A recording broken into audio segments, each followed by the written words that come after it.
Катерина Раецкая и Денис Дудинский, и первые выходные жніўня мы сустракаем разом с вами. Вельмі спадзяемся, што апошняя траціна лета злітуецца над намі і здаецца, што хопіць нам ужо навальніцаў ды ураганаў, залеваў. Вось не трэба казаць вось гэтай хлусні пра тое, што няма дрэннага надвор'я. Гэтым летам, падаецца, дрэннае надвор'е ёсць. Але досыць прабалючае пагаворым пра святы дня. У Паўночнай Македоніі сёння дзень рэспублікі. Віншуем. У Гаяне дзень свабоды. Віншуем і зайздросцім. У Кастарыцы дзень Божай маці анёлаў. Ну, я не ведаю, што там адбываецца дакладна ў гэты дзень у Кастарыцы. Але, пэўна, нешта прыгожае, я ўпэўнены. А вось што прыгожага падрыхтавалі сёння мы для вас. Давайте паглядзім.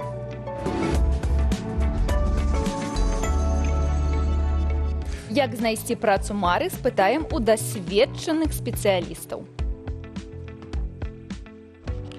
Але не на падворку і бульбяны хлеб. Як жывуць беларусы ў Нарвегіі? Пра каляровы абутак і модныя лукі. Модная рубрыка Ганны Прышывалкі. Праць бялізну і сціраць інфармацыю пра асаблівасці ўжывання беларускіх словаў раскажа Віктар Шукіловіч. Чый халаднік і дзе каранавалі Міндоўха. Пагаворым пра беларуска-літоўскія спрэчкі. І беларускія гаворкі і мапа беларускага племені ў няпростых рэчах Цімоха Акудовіча.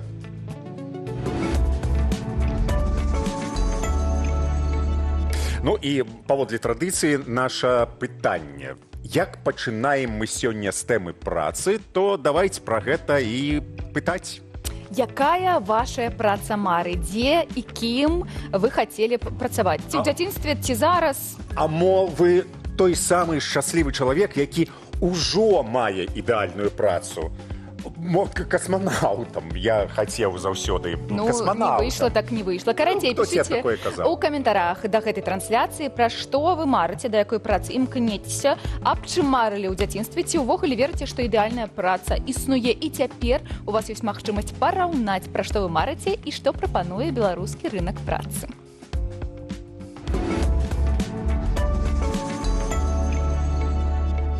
У Беларусі востры дэфіцыт працоўнай сілы. На канец ліпеня ва ўсебеларускім банку вакансіяў былі адкрытыя амаль 217 тысяч месцаў. Для параўнання, за год попыт на працоўную сілу вырас амаль на траціну. А вось асобаў, якія шукаюць працу, у 10 разоў менш, толькі 21 тысяча. Сярод самых запатрабавальных прафесіяў кіроўцы, прыбіральнікі, дактары, медсёстры, ветэрынары, прадаўцы, токары, слесары, падсобныя рабочыя. Напрыклад, кіроўцаў трэба больш за 11 тысячаў, а прыбіральнікаў каля 9. Гэтак толькі на мазе не стае 13% работнікаў. Найбольш кадраў бракуе ў Менску, больш за 60 тысяч вакансіяў. Далей ідзе Менская, Берасцейская і Гарадзенская вобласці. А цяпер пра грошы. Сярэдні заробак у Беларусі ў траўні склаў каля 2600 рублёў, але ў 97% вакансіяў прапануюць менш, і толькі 3% атрымаюць больш за сярэдняе значэнне па краіне. Большасць у Менску і Менскай вобласці. Самыя высокія заробкі ў адзінкавых спецыялістаў. Галоўны менеджер гатэлю Волдорф Асторыя Менск можа зарабіць да 32 тысячаў рублёў, але пажаданні жорсткія. 20 гадоў досведу, англійская і грэцкая мовы, досвед працы ў 5-зоркавых гатэлях. На другім месцы намеснік дырэктара ў міжнароднай рэтэйл-сетцы з заробкам 13 тысячаў рублёў. І зноў патрэбныя мовы, вышэйшую бізнес-адукацыю на ўзроўні магістратуры і 10 гадоў досведу. А вось унізе спісу прыбіральнікі і сістэмныя адміністратары ў рэгіянальных установах. Ім прапануюць да 800 рублёў. Ці знойдуцца людзі, гатовыя працаваць за такія ўмовы і заробкі? Пытанне адкрытае.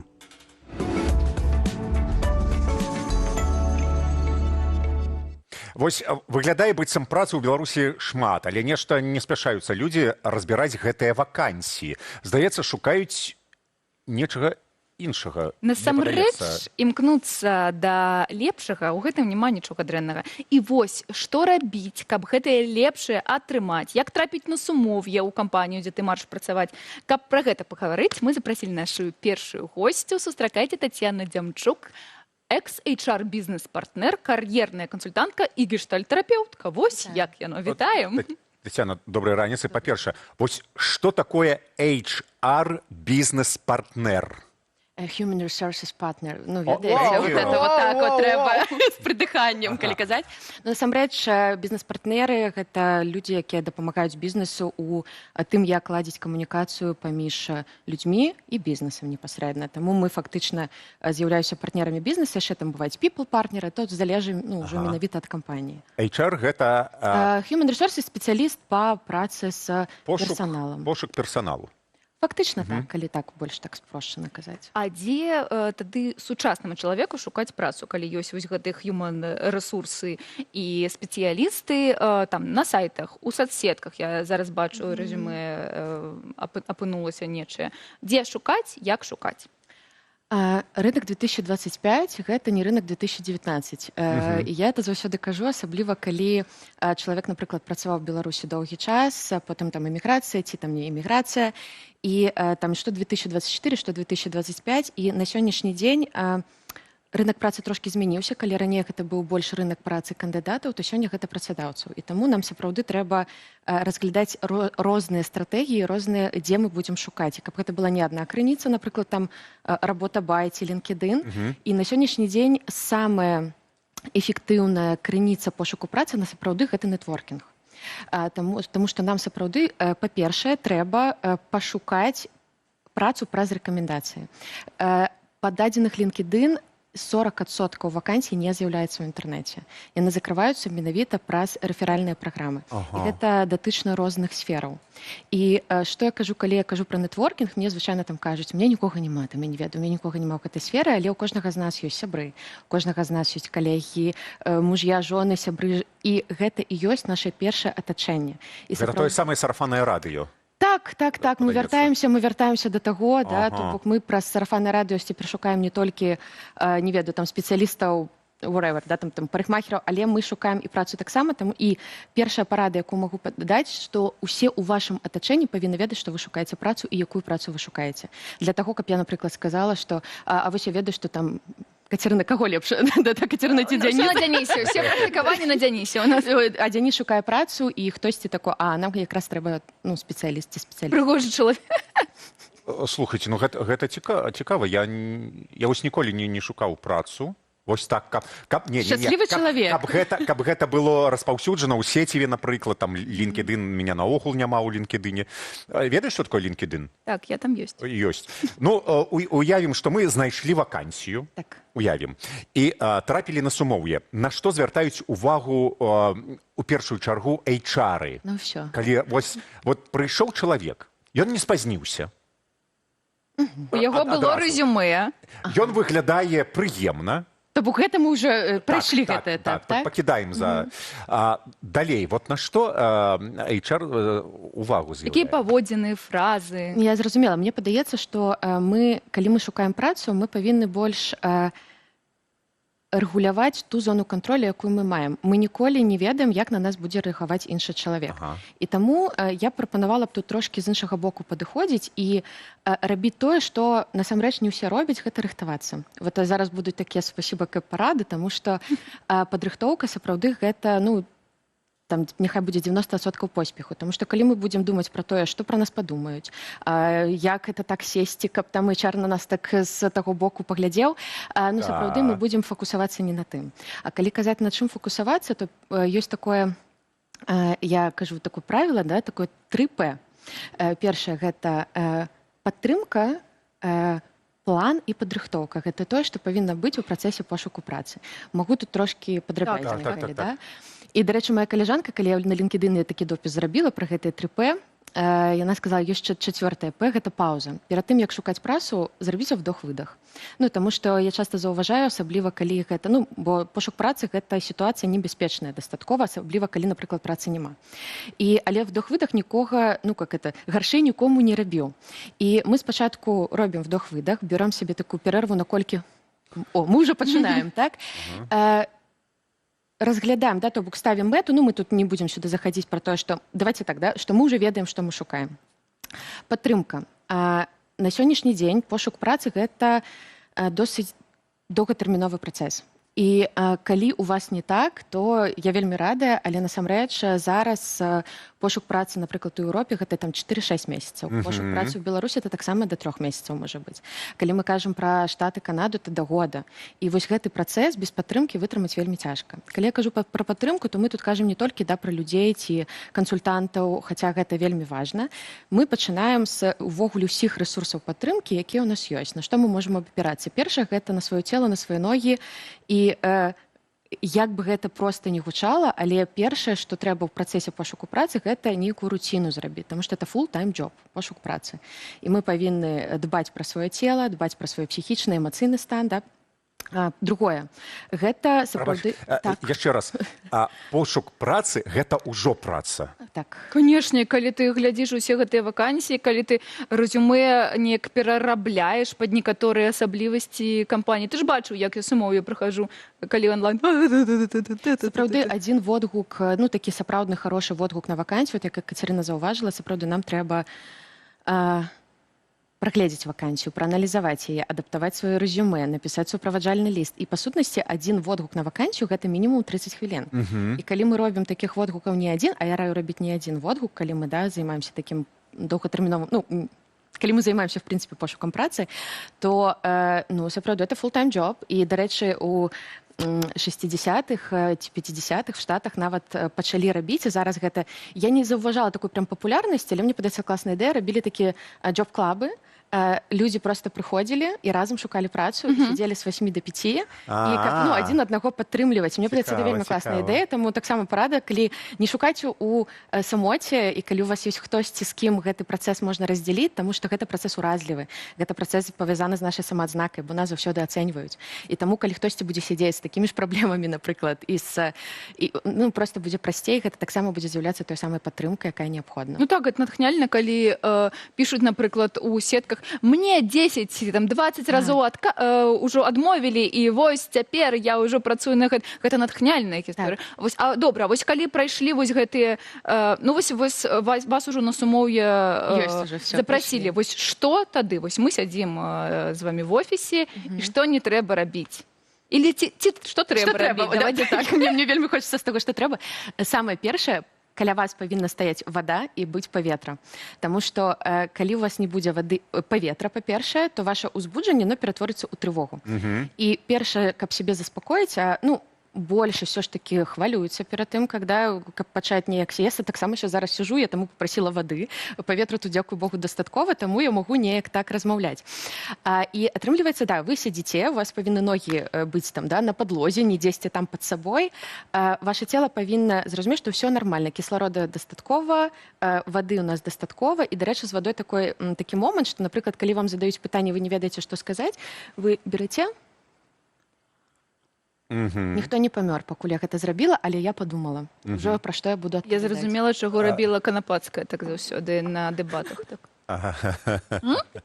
І адразу думка прыйшла, правда? І другая такая парада, ну, ўжо ў першыя секунды, гэта вы можаце сказаць пра тое, што вы хвалюецеся. І парадаксальным чынам гэта ўплывае на тое, што, ну, калі я кажу, што я хвалююся, я гэта прад'яўляю ўжо.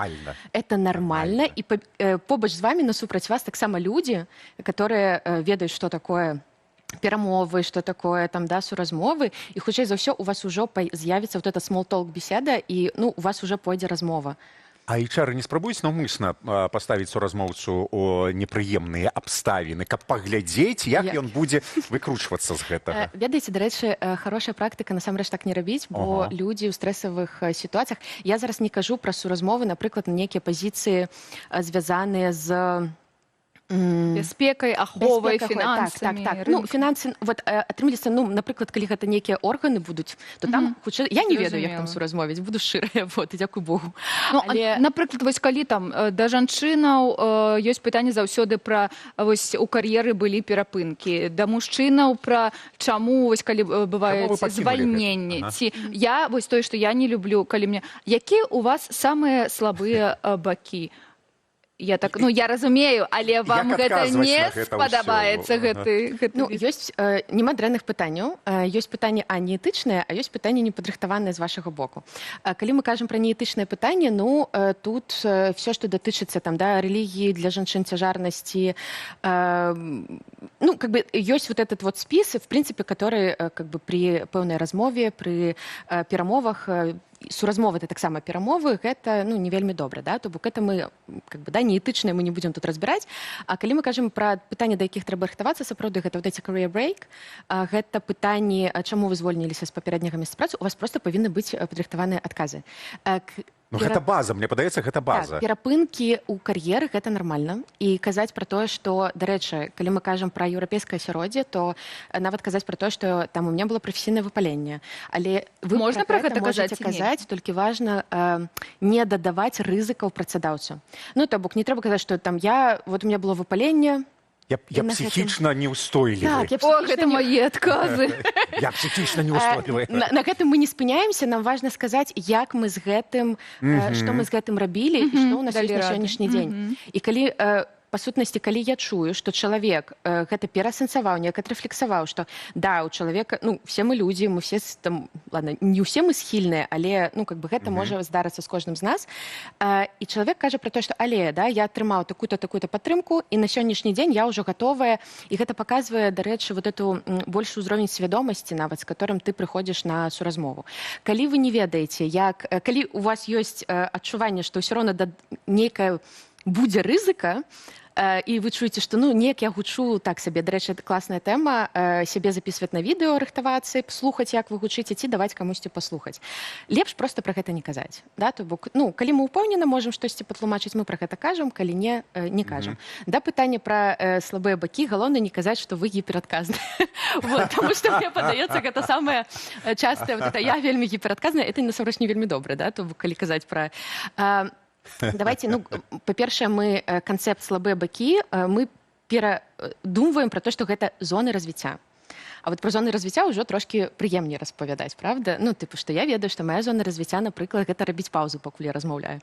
Вот, і я как-то, ну, магу з гэтым штосьці... І самае важнае, што вы з гэтым робіце. Вот. И это классно, потому что вы показываете, что вы человек, які, по-перше, обладаете этой саморефлексией, вы можете рассказывать про свои эмоцыйныя бакі, вы бачыце, дзе у вас есть вось гэта вот, да, месца для того, каб сябе паляпшаць, і вы рассказываете, што вы конкретно робіце, а яшчэ класна, калі вы ваше працоўнае месца скажете, а у вас я змагу, і вот, ну, как бы не яшчэ больш раскрыцца, вот яшчэ лепш працаваць. Вось я тады прапаную зрабіць так. Вось зараз мы зробім гэтую паузу і будзем запрашаць вас яшчэ, каб вы яшчэ лепш, яшчэ больш нам распавялі пра тое, як шукаць працу, бо нам трэба ісці далей, але дзякуй вялікі. З намі была Тацяна Дзямчук, кар'ерная кансультантка, але я спадзяюся, што сустрэнемся і пройдзем вось гэтае сумоўе яшчэ далей. Дзякуй вялікі, што прыйшлі да нас. Тацяна, дзякуй вялікі. А вось наша наступная гераіня, здаецца, адшукала, ну, калі не працу мары, дык дакладна месца, што яе натхняе. Глядзім, чаму беларусы так падабаецца звонку суворая Норвегія.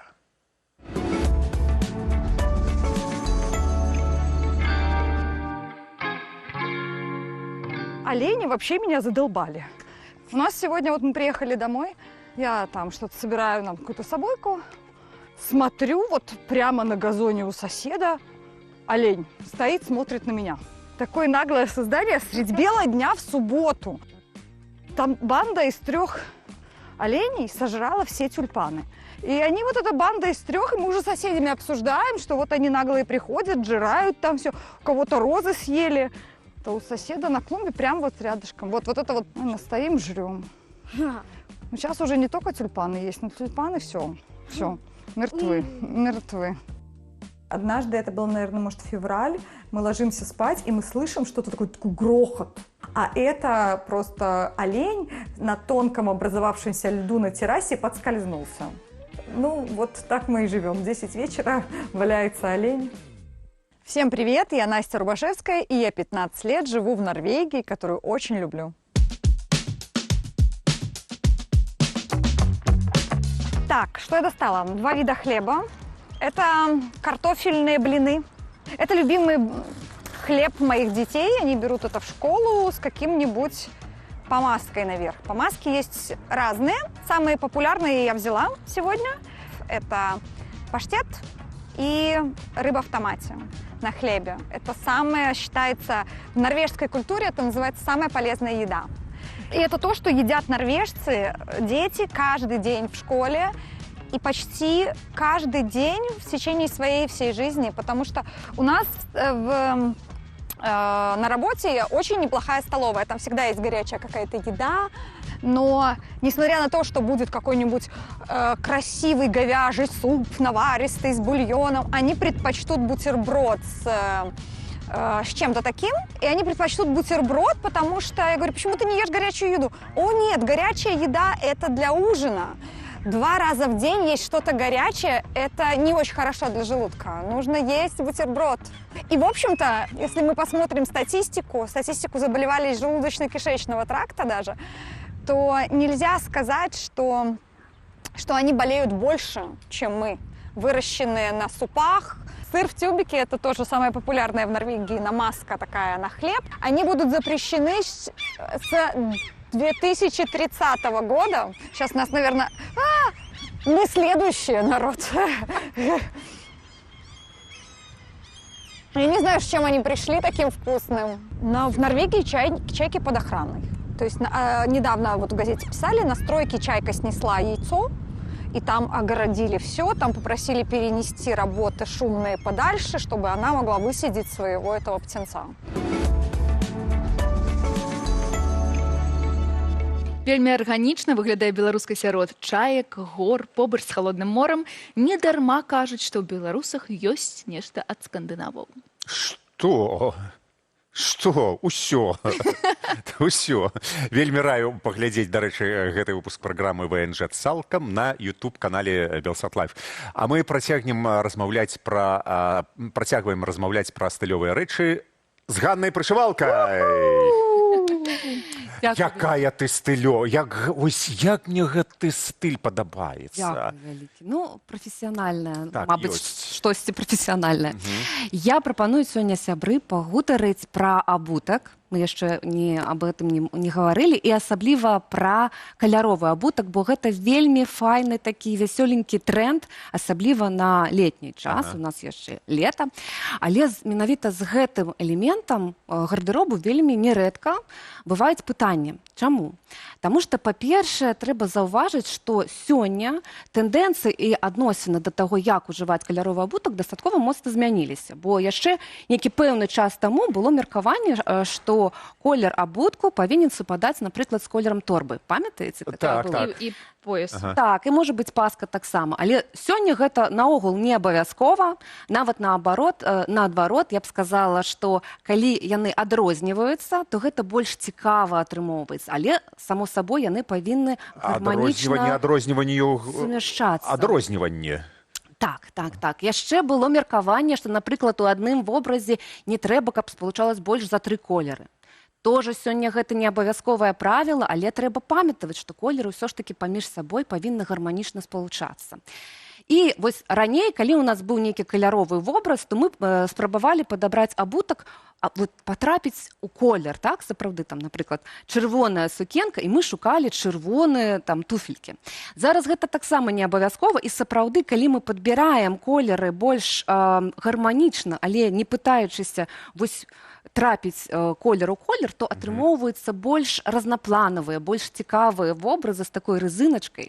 Вось. Але тут трэба памятаць, і я нагадаю, а можа камусьці падкажу, 4 асноўныя спосабы, як можна спалучаць каляровы абутак з адзеннем. І першы, такі самы просты, гэта калі мы да ахраматычнага луку дадаем каляровы абутак.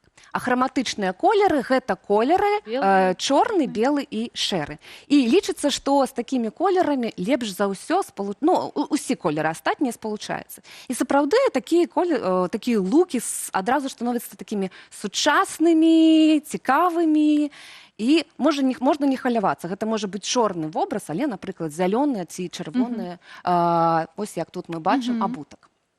Ці такое нешта нейтральна, і гэта сапраўды так працуе цікава. Але што цікава, гэта правіла не дрэнна працуе наадварот, или, можа быць, не працуе наадварот. То есть, калі у нас каляровы лук, але мы бяром чорны абутак альбо белы абутак, ужо выглядае не так добра. Не ведаю, чаму. Вельмі так атрымоўваецца гэта нейкім такім такой плямай, да, Але ў асабліва большасці людзей, мне чорны. падаецца, якраз чорныя. Так было заўсёды, але зараз, і вось, можа быць, і не так это і добра, і можна пашукаць іншыя спосабы, але мне вельмі падабаецца, калі нават цяжка падабраць гэты колер, то абутак у такім нейтральным колеры, или як мы гэта называем колер скуры, гэта такая цудоўная палачка-выручалачка, якая заўжды будзе окей. Другі спосаб, яшчэ 3 спосабы, яны так і гучаць. Гарманічныя спосабы спалучэння колеру. І мы карыстаемся ў гэтым выпадку такой цудоўнай рэч'ю, пра якую... Так, кола Ітана. Яго можна там запытаць у чата GPT. Вось яно, кола Ітана. Яго можна сабе заскриншотіць і карыстацца як такой шпаргалачкай. І першы спосаб, гэта калі мы бяром адзін сегмент з гэтага кола, напрыклад, возьмем сіні, расцягваем яго ў градыент, і мы можам тут спалучаць колеры ў адным луку вось з усяго гэтага спектра. Тут мы нават можам гуляць не толькі са светласцю, там цёмны колер, больш светлы, але і з цеплынёй, больш цёплы, То бок можна спалучаць халодныя і цёплыя разам? Можна, так, сапраўды можна, і гэта, калі тут толькі трэба глядзець па прапорцыям, каб не было, што папалам мы раздзялілі, пол цела ў нас цёплыя, тут холодныя. Трэба такімі добрымі, акуратнымі плямкамі, але сапраўды гэта спалучаецца. Напрыклад, у нас сукенка будзе ў такім аліўкавым, цёпла-зялёным колеры, то абутак можа быць такім цёмна-зялёным. Калі побач вось нейкія колеры, як зразумець, у аднаго хлопчыка ёсць пытанне. Сіні з блакітным можа быць і гэтак далей. Бачыце? Сіні з чырвоным там быў. Адценкі фіолетавага. Гэта жудасна, не? Давайте пойдем далей. Не, гэта не жудасна, гэта з дзяцінства так учылі, што... густ, бачыце? Не, сапраўды, дастаткова гарманічна. Другі спосаб, гэта калі мы бяром колеры суседзі, я іх так называю, яны побач знаходзяцца ў кругі Ітана, і гэта таксама такі вельмі гарманічнае спалучэнне, бо яно вельмі нярэдка сустракаецца ў прыродзе. Гэта, напрыклад, зялёны і жоўты, жоўты і аранжевы, аранжевы і чырвоны. Так, мы можам, бачыце, падбіраць, і гэта таксама будзе яскрава, які густ можа быць. Так, і сапраўды гэта працуе, вось, напрыклад, жоўты і аранжевы, больш такі спакойнае спалучэнне. А ці добра спалучаюцца чырвоны і зялёны? Так, гэта 4-ты спосаб, пра які я хацела сказаць. Гэта лічыцца таксама гарманічнае спалучэнне колераў, але з вельмі высокім узроўнем кантрасту. У Беларусі. Гэта колеры, якія ў коле Ітана находзяцца адзін насупраць другога. Гэта вельмі такое кантрастнае, але лічыцца гарманічнае спалучэнне колераў. А трэба, каб, напрыклад, цеплыня ці глыбіна зялёнага неяк спалучалася з цеплынёй ды глыбінёй? У такім выпадку, так, трэба падбіраць. Не заўсёды будзе... Тут уже можа быць больш практыкі і такое набітае больш вока патрэбна, але я дам невялічкі лайфхак. Калі хочацца так спалучаць колеры, то лепш іх браць у пастэлі.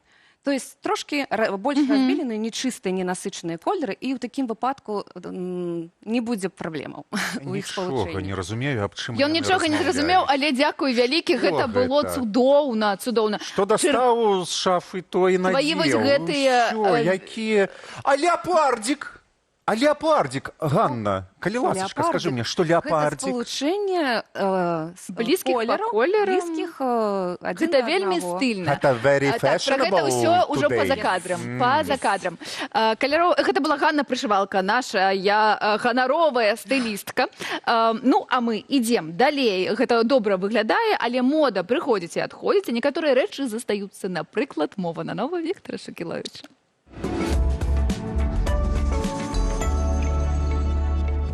У большасці з вас ёсць дома агрэгат, які па-беларуску называецца пральная машына. Здагадаліся, што гэта? Натуральна, гэта машына, якая мые бялізну. А вось да слова «мыць» мы маем таксама сінонім «праць». Слова гэта старадаўняе. Даўней для мыцця, а нават для выбівання бялізны падчас мыцця выкарыстоўвалі спецыяльны дэвайс, які называўся пранік. Гэта такі драўляны плоскі брусок з ручкаю. Праць гэта і ёсць выбіваць ды церці тым пранікам. Сёння ўжо і пранікаў тых няма, але ж бялізну праць трэба. Таму значэнне гэтага слова перайшло і да новага прыбора пральнай машыны. Пагадзіцеся, і там падчас прання бялізну тузае, б'е і матае. Таму працэс падобны. Як жа правільна ўжыць той дзеяслоў у асобах? Запамінайце: я пяру, ты пярэш, ён, яна пярэ, мы пяром. А слова «сціраць» таксама ўжываецца ў нашай мове. Але часцей за ўсё ў значэнні «церці нешта». Сціраць словы з дошкі, сціраць пыл з паліцы, сціраць інфармацыю з флешкі. Карацей, сцірайце пыл са сваіх пральных машын і спяшайцеся праць бялізну.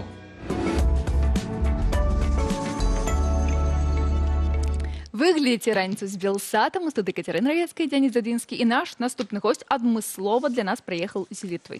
З вялікай павагаю Русціс Камунтавічус, дацэнт універсітэту Вітаўта Вялікага ў Каўнасе, той самы літоўскі гісторык, які напісаў падручнік па гісторыі Беларусі для літоўцаў.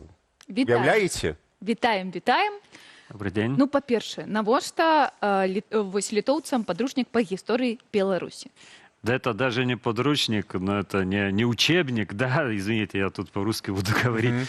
Это просто первая история Беларуси на литовском языке. То есть у нас тут была такая специфика в Литве, что не было ни одной истории Беларуси вообще по-литовски. Да, мы не переводили с белорусского языка, ни с русского, наши историки не писали. Просто такой книги не было. Ну вот, я решил написать эту вот книжку. Во. Она такая маленькая, потому что не очень не умею писать. Ну вот, и сделал маленькую такую вот с этими, с разными иллюстрациями, вот, и написал книжку. И сразу могу вот показать. У нее два названия. Два названия, то есть потому что, я не знаю, насколько не литовцы понимают нашу ситуацию, но у нас есть несколько слов для названия Беларуси. То есть у нас не только что не было истории Беларуси, но у нас даже одного слова нормального, такого стабильного нет для Беларуси. И вот поэтому книжка называется и «История Беларуси», и «Гудиос история». То есть «Гудиос история» это побольше, потому что мне это больше нравится. «Гудия», да, это старое название для белорусов, а «Балтарусия» это «Белоруссия». Это очень плохое русское слово, которое вот у нас есть. И я хочу его отодвинуть, и вот назвал «Гудиос история» как самое главное. Ой, слухайте, сябры, зараз вось упершыню ў гісторыі вы бачыце падручнік па гісторыі Беларусі на літоўскай мове. І як заўсёды пытаюць у аўтараў, калі караценечка пра тое, што там напісана, тады беларусы і літоўцы гэта сябры, суседзі ці, мабыць, супернікі? Даже, ну, я так бы вопросы не ставил. Для меня самое интересное было познать белорусов, кто они такие, и самому себе, и другим вот литовцам объяснить, кто такие белорусы, чем они отличаются от литовцев, что, вот именно для того, чтобы мы их не боялись, да, чтобы не было страшно, когда ты слышишь это слово для белорусы, все бегают, тут какие-то литвины, все такое.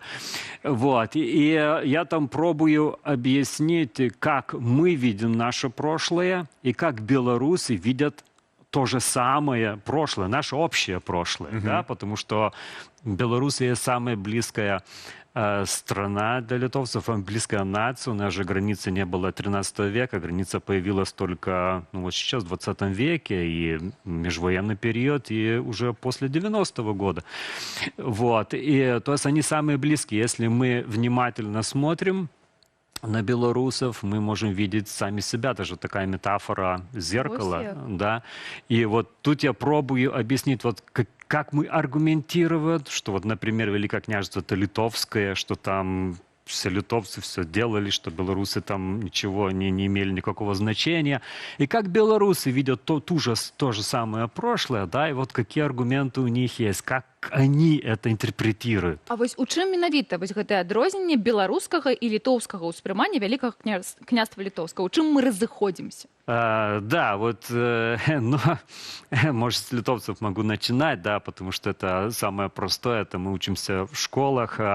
У нас очень ясно есть выражено, что Великое княжество Литовское – это вот именно литовское государство. Мы его создали, мы его расширили, мы там всех мирно или немирно завоевали, но завоевали, вот это важно, да, вот, и Беларусь, и Украина, и часть Польши, вот это вот, и часть даже России западной, вот они как бы были наши. Вот большая Литва от моря до моря, от Балтийского до Черного моря. Это вот мы учимся же, ну я на такой истории вырос, и даже в университете вот 90-е годы так нас учили. И сейчас, кстати, вот если вы сядете в машину, поедете в Литву, вот посмотрите, какие флаги люди у своих домов вывешивают, да. Больше всего, вот по дороге сейчас ехал с Каунаса в Польшу на машине, вот вчера, так я видел только флаги красные с погоней. Ага. То есть, если вы пойдете к этим людям и спросите, вот почему вы вешали погоню, это вот потому, что вы любите там белорусов, украинцев и всех. Не, они, скорее всего, вы почти уверенно ответят, что нет, потому что Великое княжество это наше. Да? Ага. И вот, и тогда приходят белорусы, и они говорят, а давай, может, поделимся. А давай будете ваши и наши. А давай мы что-то там выкрутим, что-то там. Ну, понимаете, обидно, литовцам обидно. Акрамя вось, добра, гэта выклікае такое непаразуменне, але ці выклікае гэта агрэсію і жаданне, ну, напрыклад, сказаць, не, гэта наша, вы сабе самі, калі ласачка. Так, я думаю, что белорусы, особенно те, которые живут в Литве, они видят такой вот антагонизм, такой, не знаю, как это, или агрессию назвать в литовцев. Вот если Беларусь вот с погоней там пройдется по Вильнюсу или с флагом, да, но как бы, ну, не нападут на него, конечно, но все-таки он может получить такие вопросы. Да, будут вопросы. Вот, и даже такое как бы движение, оно, конечно, маргинальное в Литве, но оно есть, где они очень борются, что даже погоня не была белорусским символом. Да, они даже просят там нашего Министерства иностранных дел, Сейма, президента, чтобы они преследовали, чтобы они делали все, чтобы вот у белорусов не было этой погони, потому что погоня же это наша. Великое княжество Литовское, это литовское, а не белорусское. А вы все те, которые ходите с погоней, вы не белорусы, вы литвины. Дайте нам кавалачак. Не. Добра. Вы казалі, што у беларускім уяўленні вось якраз гэтая розніца Великое княжество Літоўскае ўспрымаецца як мы любім, раўнапраўная, грамадзянская прастора. У літоўскай такая іерархічная, вось гэтая наша, вайсковы акцэнт. Ці можа гэта якраз сказаць пра тое, што беларусы такія больш гэта адлюстроўвае нас, што мы вось за каб усё было роўна, усім па кавалачку, усё добра. Літоўцы больш военназаваныя, а мы больш померковные белорусы. Культурные, как у вас. Вот у нас была сила, типа в средние века. Мы такие, как шреки, там бегали повсюду, всех там били, да, в болоте жили, но бегали, били, там такие культуры нету. Но у нас шляхта. А вы все галстуках, такие там в городах живете, у вас там культура, понимаете, письменность, вот книги издаете. А на самом деле белорусы так успрымаюсь? Не, ну так ну как бы были вот историки, которые так писали. Даже сейчас, я не знаю, вот я читал этот подручник, да, вот именно вот учебник белорусской истории, который в школах. Вот он, издание одно из самых таких свежих у меня лежит даже дома, то там так и написано, вот литовцы воевали, а белорусы с галстуком ходили, там культуру делали.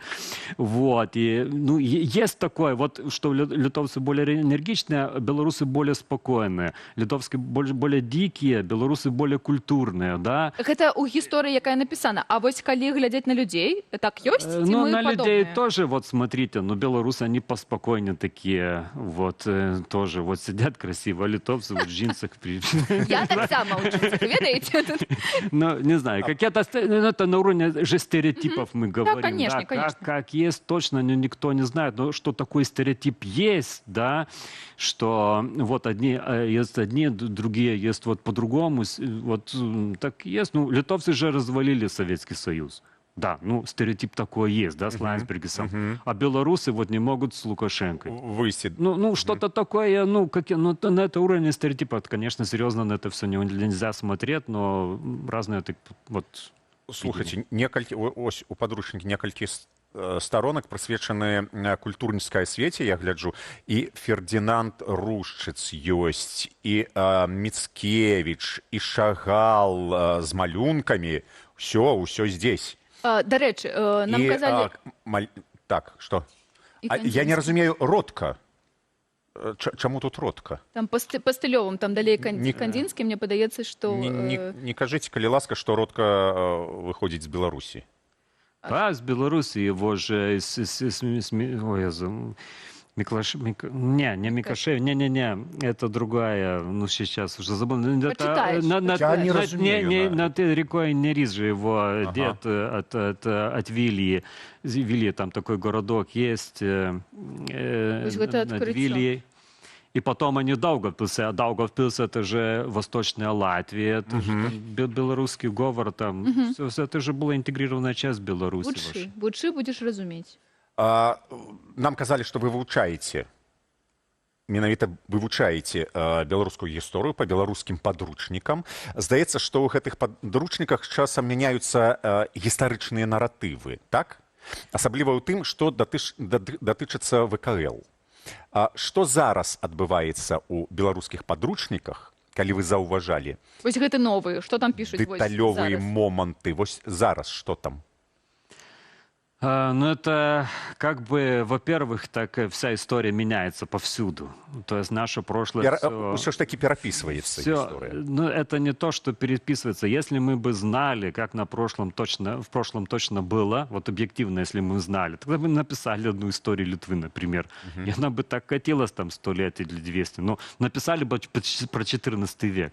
Если мы знаем, как там было, так и не менялось ничего, да? И в французской истории, и в немецкой, и в британской. Но все время мы меняем прошлое, видение прошлого. Вот, например, французы, да, там тоже последние 200 лет, они все время переписывают свое прошлое, да.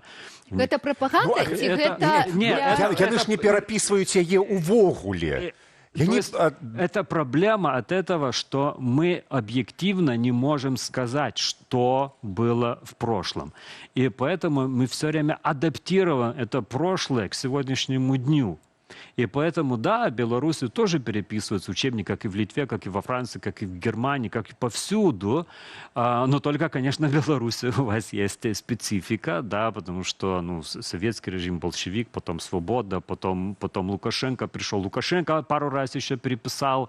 Вот, там были всякие нюансы. То есть работают люди не руками, ну, как Лукашенко же все там руками, так, да, делает. И историю тоже... Они же кардинально зменяют историю. Ну, коли поглядеть подручники, на яких я вучилася, і тое, што зараз, ужо ўсё не так, як было. Як вы казалі, у Францыі. Ужо б не здала экзамен. Было написано «Французская революция». Была. Вось яна была такая. Все. По сённяшні дзень французы ўспрымаюць сваю французскую революцию вось так. І ніяк інакш. Не, есть очень много разных яны ж не меняюць сутнасць. Усё роўна ёсць у адносінах там да іншых. Конечно, зависит от периода. Если вот последние 200 лет, как они на французскую революцию смотрят, да, сперва была эуфория, потом они увидели, что они перерезали всю свою элиту, всех, и там гильотина работала, там, не уставая. Вы понимаете, если вы перережете всю свою элиту, ну так это нельзя вот только в одной версии трактовать, да. Вот, и это есть люди, которые очень скептично на это смотрят, есть, которые, ну, позитивно, но тогда появляются какие-то другие вот обоснования, почему это было хорошо. То есть так и в нашей истории. Вот это вот Великое княжество, да, когда Лукашенко только пришел во власть середина 90-х, так он же отбросил это Великое княжество вообще, оно не нужно. раз Беларусь начиналась с Первой мировой войны, да? 17 Да, ну от Ленина. Ленин, все там, и все. А что было перед тем-то? Это были там литовцы, поляки, там всякая эта грязь. Но где-то с 2005-го, 2007-го, там, 2008-го, вот что-то с середины нулевых, да, если так говорить, он как бы придумал, что ему вот нужно Великое княжество Литовское. Это разные причины, почему он так решил, но одна, например, из причин была та, что он увидел, что Россия становится все сильнее, да, что надо как-то ее балансировать, и он взял эту западную дименсию, да, которая именно через Великое княжество идет. И вот у вас появилось больше Великое княжество. Ну, потом еще фонды эти европейские всякие там были, и экономика, и все такое. Ну, короче, было много причин, почему ему это Великое княжество было нужно. И еще и ваша оппозиция требовала. Они же там с погоней ходили, с этими флагами. Вот это было историчное, как бы национальное. баланс. Да, и Лукашенко, может, в этом увидел. Он уже все время там что-то придумывал, балансировал. Вот, и так появилось Великое княжество. Вы так добра ведаеце вось беларускія гэтыя этапы сучаснай гісторыі, а ці праўда, што ў вас з-за гэтага з беларускай уладай былі нейкія праблемы? Не с белорусской владой, но с литовской? С литовской больше. Так. Больше. Ну, Так. как бы белорусам-то там как бы все равно. Я где-то там в Литве сижу, а у вас же Беларусь. С белорусские... А у нас любят и усім казаць, што і ты не правы, ты экстрэміст, а ты не шукай нашу гісторыю сапраўдную. Вы ж напасть на нас хотите. Хрукаете танковыми так. Ну так это если уже сегодняшнюю Беларусь, да, смотреть, как это, которые уже как бы интегрируются. Ваши вершники уже на наших межах стоят. С крылами. С этой точки зрения, да. Но как они меня достанут, как они что-то мне скажут. Я же в Беларусь сейчас не езжу, да, после вашей революции, что они, как они меня... Больше с литовцами есть проблема вот именно из-за этого, что... Вот нам, литовцам, есть очень важна история. То есть это вот этот вот нарратив, этот вот разговор про Великое княжество как литовское государство, для нас это, это очень важный компонент нашей идентичности даже. Да? Если мы будем менять нашу историю, то мы и сами будем меняться. Такое вот есть настроение в Литве, но довольно сильное. И поэтому, когда кто-то приходит и начинает говорить, что, может, вот не так надо смотреть на наше прошлое, может, надо в нем увидеть белорусов, это начинаются сразу вопросы. Да, и вот как это вот же если так читать вот эти наши уже классические книги по истории, которые были изданы там в межвоенном периоде, потом с которых мы выросли, вот моя генерация, то там же белорусов не было. Вот Великое княжество Литовское, где мы, литовцы, завоевали большие эти вот земли, но там людей, вот, которые были бы субъектные, которые вот имели свою культуру, свою идентичность, и которые вот такие вот были люди вот физические, у нас вот их нету. Мы завоевали такую серую массу, где никого нету. И вдруг вот в 91 году появляется целая страна, вот Беларусь, вот, с которой наша самая длинная граница. И они начинают говорить, что вот мы есть, да, вот мы белорусы, вот тут сидим, нас там 10 миллионов, и вот. И это литовцам, было сложно. И до сегодняшнего дня нам сложно признать. Даже вот мои коллеги, историки из истории института вот были, из Вильнюса, они говорили, вот, не знаю, 10 лет даже тому назад, они говорили, вот хорошо, что в Белоруссии есть Лукашенко, потому что если его уберут и придут демократические силы, тогда белорусы отнимут нашу историю. А вот отнимут, тогда литовцев уже не будет. То есть это то же самое, что отнять Вильнюс. Вот литовцы боятся, что белорусы отнимут историю, тогда отнимут Вильнюс. Не, шановні литовці, так не буде. пробачте, ніколі ми навіть не паспрабуємо. Дякую, у нас усё ёсць. Караценькі адказ на апошняе пытанне. Чый халаднік? Да, конечно, литовский. Вось і ўсё. Вось на гэты адказ не ведаю, ці добры гэты адказ, але на гэтым. Салці-барчай? Салці-барчай? Шальты-барчай. То, что я научился всего этого, что на это все нельзя смотреть серьезно. Да, это с иронией только и с юмором, потому что если серьезно, тогда конфликт начинается такой тупой, глупый и непонятно кому он нужен. Кстати. Дякую вялікі. Гэта вельмі добры падыход. Дзякуй, што звіталі да Росціс, нас. дякую вялікі. Дзякуй вялікі. Так, што тут? Нагадаю, пра беларуска-літоўскую гісторыю нам апавёў Русціс Камунтавічус, гісторык, дацэнт універсітэту Вітаўта Вялікага ў Каўнасе. Але нават у Цімоха Акудовіча рубрыка называецца «Няпростыя рэчы». Гісторыя гэта няпростая рэч, і вось у Цімоха Акудовіча няпростая рэч, бо размаўляць пра мінулае заўсёды складана. Дарэчы, у новым выпуску ён раскажа пра межы распаўсюду беларускай мовы і мапу беларускага племені. Давайте поглядзім.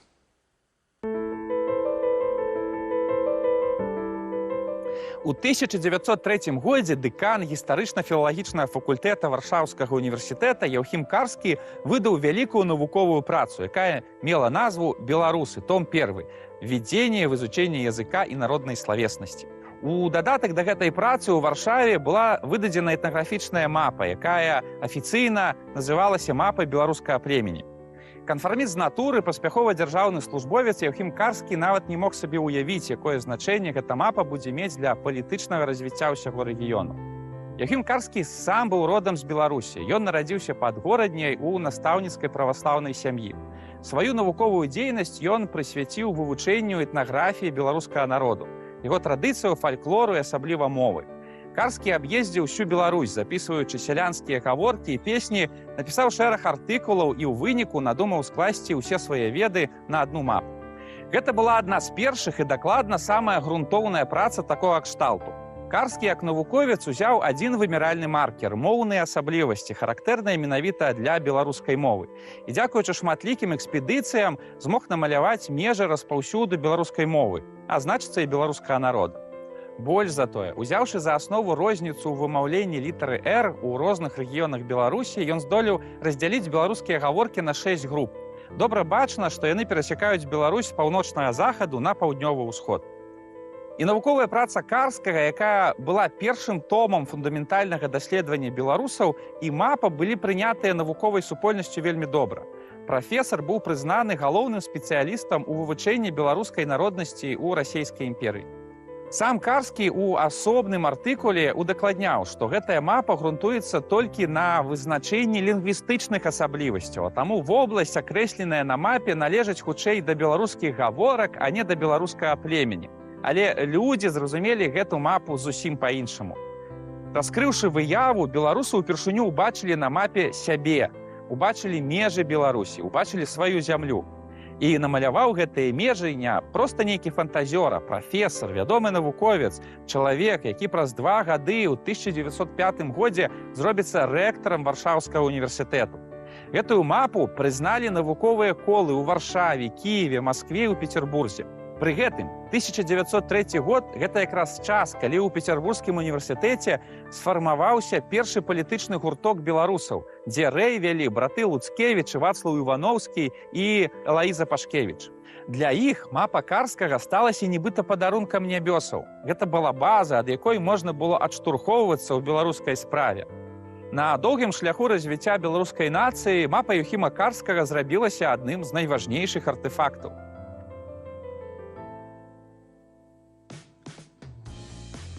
Вітаем. Гэта мы.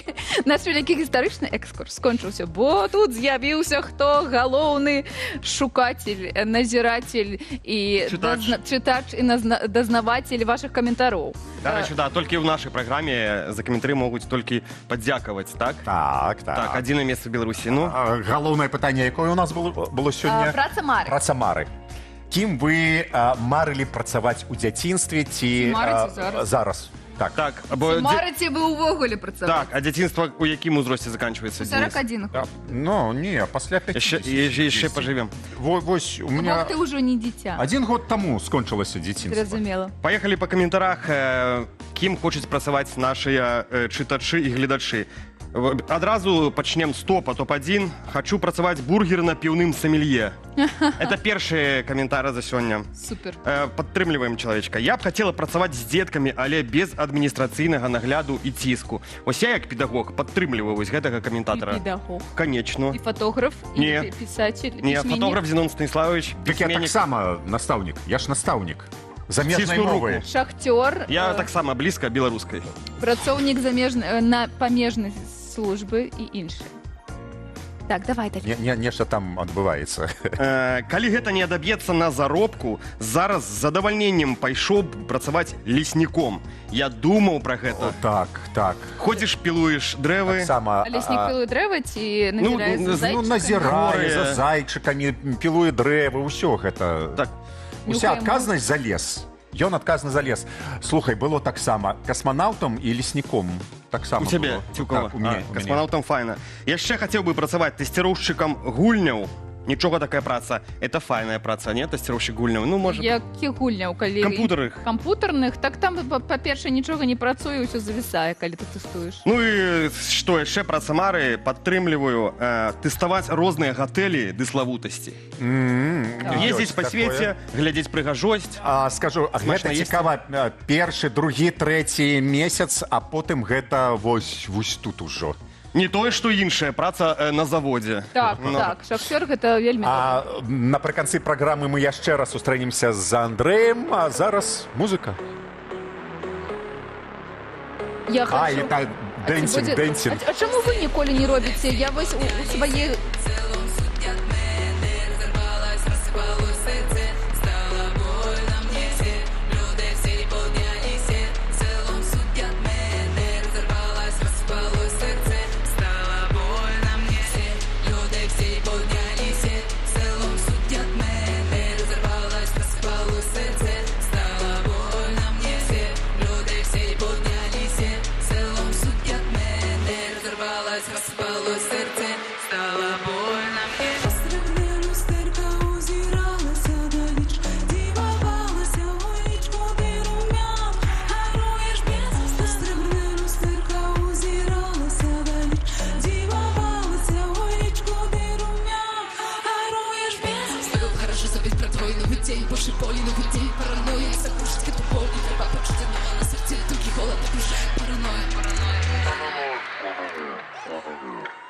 Już?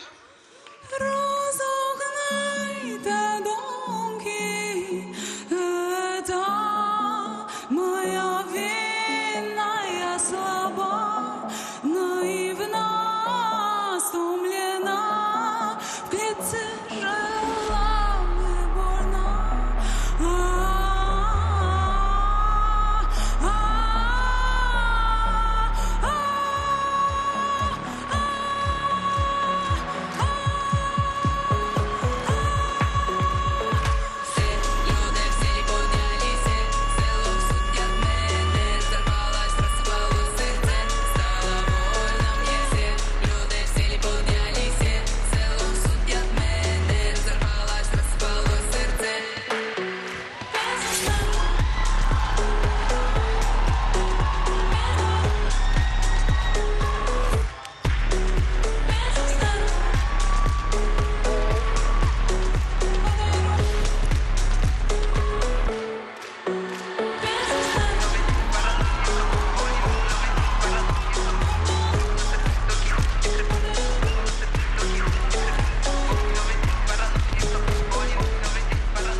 Добрай раніцы, вы глядзіце раніцу з Белсатам. Дзяніс Дудзінскі і Кацярына Раецкая сустракаюць яе разам з вамі. Ці вы разам з намі?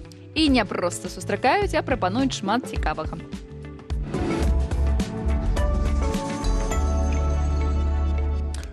У Мінску ўпаў дрон. Што пра гэта вядома?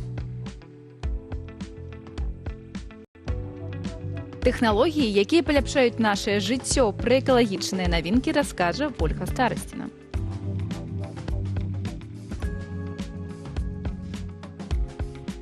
Алесь Пушкін і ягоная спадчына. Пагаворым пра выставу ў Варшаве. Песні, што адкрываюць душу Падляшча. Далучымся да чарговага падарожжа падляшскіх вакацыяў. Заплыў дзікіх поні, прыгажосць камік-кону і гальштукі для хатніх гадаванцаў. Паглядзім, што цікавага робіцца ў свеце.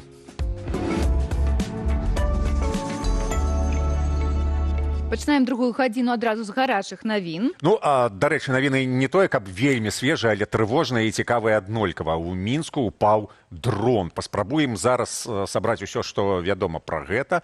А дапаможа нам гэта зрабіць журналіст і блогер Валерый Руселі. Вітаем, Валер. Яшчэ раз. Добрай раніцы. Так, ці можна лічыць гэтую навіну, што дрон у Мінску упаў у межах вялікага горада упаў? Ці можна лічыць гэтую навіну нечаканнасцю? Ну, у пэўным сэнсе нечакана, асабліва для жыхароў жылога дома па вуліцы Матусевіча, куды непасрэдна ўрэзаўся і дзе зваліўся пазней гэты дрон, то, вядома, для іх асабліва гэта нечакана. Агулам для Беларусі, для тых, хто сочыць за навінамі, я б не сказаў, што гэта надта вялікая нечаканасць, тому што ведаем, што дроны ў Беларусь залятаюць ужо даволі даўно. Найперш цярпіць ад гэтага Гомельшчына. Ліпень 56 дронаў за апошні час, гэта такая рэкордная колькасць, тому што актывізаваліся вось гэтыя баявыя дзеянні, напад Расіі на Украіну. Таксама ведаем, што Расія за год павялічыла вытворчасць дронаў у 5 разоў, і ўжо кажуць, да лістапада яна здолее нават 2000 дронаў адначасова выпускаць, таму можна матэматычна пасядзець у вольны час, падлічыць, у колькі вырасце колькасць залётаў гэтых дронаў у Беларусь, таму што Беларусь гэта такое месца, куды рыкашэтам далетае вось гэтая вайна. Но, в прынцыпе, гэта ўсё вельмі лагічна, гэта зразумела, таму што, глядзіце, калі памятаем гэтае выказванне вядомае, што калі ў п'есе, у першым акце на сцяне вісіць стрэльба, то у трэцім абавязкова выстрэліць. Пакуль што яна страляе без чалавечых ахвяраў, і фармат праграмы ранішні такі, што хай бы так і было, і ввогуле па жыцці бы лепей. Але чым далей, тым все-таки песімістычны будзе выглядаць. А ці ведаеш ты нешта пра тое, вось кажуць, калі дрону адключаюць рэбам вось гэтыя яго настройкі, ён аўтаматычна ляціць на поўнач. То бок з тэрыторыі Украіны адключоны з рэбам дрон ляціць. Слухай, я не разумею, адкуль узялася Украіна, акрамя гэтых налепак, которые паказаў следчы камітэт. Таму што, глядзі, па сведчаннях, которые ёсць у сацыяльных сетках, мы ведаем, што каля поўначы на 29 ліпеня дрон заляцеў у Магілёўскую вобласць. Адтуль паляцеў на Бабруйск, потым паляцеў на Менск. Дзе Магілёўская вобласць, дзе Украіна? Это, знаешь, ён альбо з Украіны палецеў у Расію, адтуль палецеў у Магілёўскую вобласць, і потым там на Менск. Альбо он палецеў праз Гомельшчыну, там яго ўвогуле не заўважылі ніхто, ні вайскоўцы, ні мясцовыя і так далей. І таму лагічна адно з пытанняў, якое ўвогуле выклікае гэтая гісторыя, адкуль узялася Украіна, акрамя гэтых налепак. Відавочна выглядае так, што з Расіі заляцеў. І гэта, дарэчы, тлумачыць, ускосна тлумачыць вось это маўчанне прапаганды, которые они показали налепачкі, намекнули, при этом не абвінавацілі афіцыйна Украіну. Не абвінавацілі, тому што, а чым вы дакажаце? А як он далецеў? Пакажыце маршрут. Але ворага трэба вызначыць, тому што Пуціна страшна абвінаваціць. Таму мы не ведаем, хто гэта і што гэта. І гэта, канешне, вельмі страшна для простых беларусаў, вельмі страшна. Следчы камітэт, я сёння з раніцы паглядзеў, вось 29 ён змясціў у тэлеграме ў сябе паведамленне і відэакаментар таксама, дзе апошнім сказам яны сказалі, што мы грамадскасці паведамім. Сёння 2 жніўня нічога яшчэ не паведамілі. Мы сядзім толькі слухаем, як у Валааме Лукашенко фантазіюе, што там было 57-59 кілаграм выбухоўкі. Хаця аніводны эксперт, якого апыталі незалежныя журналісты, не пагадзіўся з тым, што такое, в прынцыпе, магчыма. Ёсць, канешне, дроны, якія несуць такую колькасць, але у кожным выпадку, вось я працытую Владзіміра Жыгара, прадстаўнік арганізацыі Белпола, які кажа, ён у любым выпадку мусіў бы тады бабахнуць. А 59 кілаграм выбухоўкі траціла. Калі б яны бабахнулі, цалкам дом. Калі б яны бабахнулі, то это не было б, што абломкамі пашкодзілі там пару аўтамабіляў. Ну, Як вы мяркуеце, чым гэтая крымінальная справа? Завялі ж крымінальную справу. Слухайце, ёсць два варыянты. Як бы, яны намікнулі, што украінцы. Но з украінцаў каго яны? Яны нікога не схопяць. Максімум, яны могуць намаляваць якого-нибудь чарговую гісторыю з шпіёнам, як было у выпадку з мачулішчамі. Знайшлі украінскага шпіёна, на яго ўсё павесілі. Ёсць такі варыянт. Альбо ёсць яшчэ варыянт, у нас таксама былі прыклады, як памятаеце, это 150 джипаў, там і прорываюцца і так далей. Справы заводзяцца, а потым яны замінаюцца. Літаральна за дзень-два пра іх все забылі. І там такі таксама можа быць разлік вось на тое, што інфармацыйная плынь, она вось такая, што чалавек глядзіць это навіны і вылетае там з головы. Сёння там паглядзеў, потым забыў, асадачак застаўся. Штосьці там украінцы нам зрабілі. Як бы і все. А разбірацца ўжо ніхто і не будзе забудзе. Тому я думаю, два варыянты. Альбо шпіён, альбо яны замнуць. Слухай, я вось не ведаю, прапаганда піша. Дзякуй вялікі нашым супрацьпаветраным... Дзякуй за што? За тое, што... За то, што яны не збілі над полем альбо над лесам. Ён праляцеў палову краіны. І побач з дзіцячым садком бабахнуўся у дом. За это падзякаваць. Это пра што сведчыць? Это сведчыць пра то, што супрацьпаветраная абарона не працуе. А ў Менску спрацавала, таму што сталіца абстаўлена гэтым усім. А ўсё астатняе атрымліваецца што? Всё. І нават і ў Мінск заляцеў. Что там Мінск абстаўлены? Да нічога там няма. У вас у абодвух меркаванне, што гэта там, нібыта, расійскі дрон, і ён не спецыяльна прыляцеў, не для... Да не гледзячы на то, чый гэта дрон. Ён заляцеў у горад. Я не пра тое, я пра тое, што, глядзі, ёсць варыянт, калі ён ляцеў і чамусьці прыляцеў, другое, гэта калі там расійскай уладай ці нейкай іншай уладай, ён прыляцеў спецыяльна. А трэцяя гэта калі, вы ведаеце, калі нешта трэба неяк фокус увагі змяніць, тады нешта адбываецца ў Беларусі. Як журналісты, я мушу толькі прытрымлівацца фактаў. І тут пакуль што мы занадта мала ведаем. І пазней, спадзяюся, даведаемся. Як Лукашенко кажа, часцяком будзе очень интересно. А магчыма, і хутчэй за ўсё мы не даведаемся пра гэта. У найбліжэйшы час мы не даведаемся. Таму мы можам толькі меркаваць пра гэта. Ну ўсё роўна. Апошні час, за апошні месяц, мне падаецца, 26 дронаў, расійскіх дронаў пралятала праз тэрыторыю Беларусі. 56, прабач. То бок, Беларусь гэта такім чынам з'яўляецца транзітнай зонай.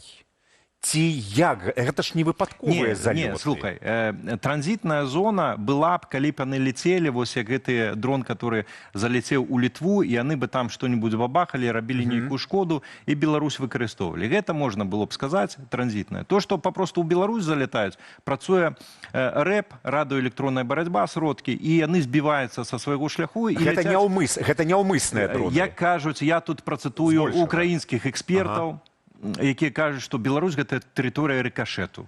Мы знаходзімся побач. Болей за тое, Польшча таксама з'яўляецца краінай рыкашэту. Туды таксама заляталі, і там нават былі трагічныя выпадкі, пазабівала людзей. У выніку гэтай ракеты там паміж Расіяй і Украінай леталі. І Беларусь таксама краіна рыкашэту. Тут, здзіўляцца няма чаго. Мы побач. Але тут ёсць канкрэтны вінаваты. Канкрэтны вінаваты гэта Лукашенко. Лукашенко, который уцягнуў краіну ў вайну і зрабіў гэта не толькі краінай рыкашэту, але і краінай законных, патэнцыйных законных цэляў. Калі Беларусь дазволіла, Лукашенко дазволіў праз тэрыторыю Беларусі напасці на Украіну расейцам, калі дазволіў усе гэтыя абстрэлы, калі абслугоўвае ВПК расійскі, калі яны збудавалі цяпер сакрэтны завод, з якога мінімум 1000 дронаў ужо на баку Расіі удзельнічае ў гэтай вайне, ён робіць Беларусь закладніцай, ён робіць не толькі краіны рикошету, а краіны, куды украінцы маюць права біць па законных ваенных цэлях. І дзякуй Богу, што пакуль што яны гэта не робяць. Валер, дзякуй табе велічэзны. Будзем сачыць, як развіваецца гісторыя з дронамі абавязкова. Ну і мы спадзяемся, што ніхто не будзе нікуды біць, нічога не будзе дрэннага, бо мы ж ўсё ж пакуль яшчэ ранковае шоу. Але не толькі сумнымі навінамі жыве ўвесь астатні свет. Давайте паглядзім, што цікавага ў свеце тэхналогій знайшла Ольга Старасціна. У нас з вами гэтага ў дзяцінстве не было. Цяпер жа ніводная маладая маці не ўяўляе, як вырасціць дзіця без падгузкаў. У іх столькі плюсаў, але ёсць і адзін вялікі мінус. Выкарыстаныя падгузкі шкодныя для навакольнага асяроддзя, бо раскладаюцца да 500 гадоў. Першы ў свеце падгузак, зроблены ў 60-х гадах, да гэтага часу не згніў. Кожны з цяперашніх немаўлятак за першыя гады жыцця выкарыстоўвае некалькі тысяч падгузкаў. Пераадолець праблему спрабуюць у Тэхасе. Там стартап Hero Technologies распрацаваў і ўжо прадае першыя ў свеце падгузкі, што ядуць самі сябе. Яны здольныя самастойна раскладацца дзякуючы адмысловым грыбкам, што харчуюцца пластыкам. У гэтым маленькім пакетику ёсць таварыскія грыбкі, якія пакуль спяць. Калі дзіця спраўляе вялікую ці малую патрэбу, вы здымаеце падгузак, кідаеце ўнутр увесь пакетик, не трэба яго адкрываць, і выкідваеце як звычайнае смецце. Праз некалькі тыдняў гэтыя грыбкі пачнуць расці і есці падгузак. У выніку ён цалкам раскладзецца. Стваральнікі кажуць, што праз 3-6 месяцаў падгузак ператвараецца ў чорную арганічную масу, амаль глебу. А вось і вынік прыкладна праз 9 месяцаў. У планах кампаніі пашырыць тэхналогіі на дарослыя падгузкі, сродкі гігіены і упакоўку.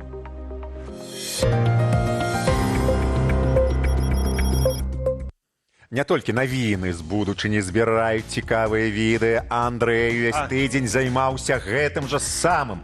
Што знайшоў? Якія цікавыя відэа? Вельмі шмат всяго ў беларускіх соцсетках, але самае галоўнае, што абмяркоўвалі на тыдні, гэта крэатыўная ідэя аднаго з зоасклепаў. Ведаеце, яны прадставілі дызайн валюты для гаспадароў хатніх жывёлаў. Самі купюры нагадваюць сапраўдныя беларускія рублі, але з мілагучнымі такімі дадаткамі. Так. Вусатыя і хвастатыя на гэтых купюрах. Яны пазначаны наміналам 10, 25, 100 і падпісаны на што гэта? Гэта на цацачкі, на ветпрэпараты. Вось так вось гэты брэнд з гумарам абыграў знаёмы ўсім уладальнікам жывёлаў дылему: купіць чарговую цацку або ўкласціся ў ветэрынарку. І што пішуць самі тыя, хто гэта прыдумаў: курс стабільны, вашы ўлюбёнцы дакладна ведаюць кошт шчасця. Гэта вельмі, каб прыжыўся. А можаш мне даць нешта, каб прыжыўся? Дома пагаворым. Так, пагаворыце дома, а мы пераносімся ў Жлобін. І там аб'явіўся слесар на ўсе не рукі, а лапы. Кот, ён жа вусаты спецыяліст, аркі падварыць, калі трэба, направіць сільнік, на кузовшчыне папрацуе, што там яшчэ робіць, я не ведаю. Давайте паглядзім гэтае відэа. Відэа працы прыглядаецца, увага на экран. Что там, не получается все? Нет? Ну ты сделаешь машину сегодня или нет?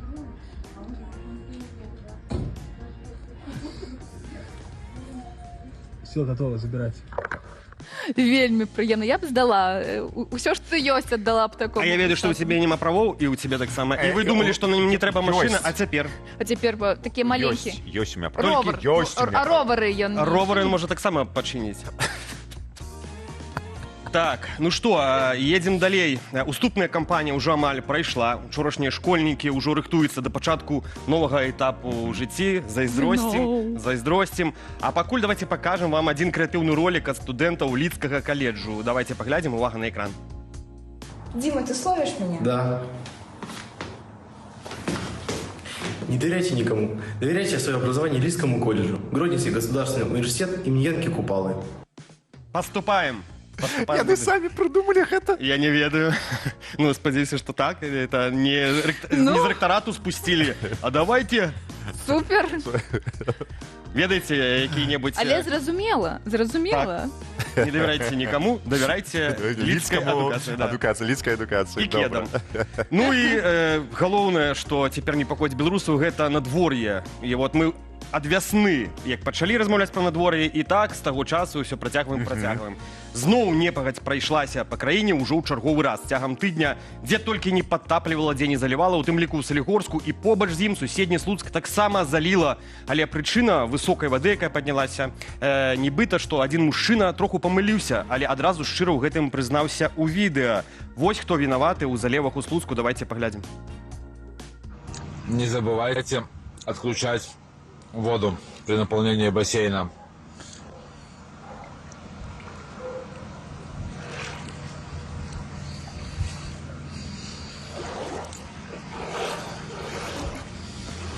Кому затопило помидоры, кому что. Калі ласка, ведаеце, да каго з прэтэнзіямі. Я часто бываў у Слуцку. Так? Раней. А там все по-людску яшчэ. В Слуцку все по-людску. А ў Менску ўсё? По-менску.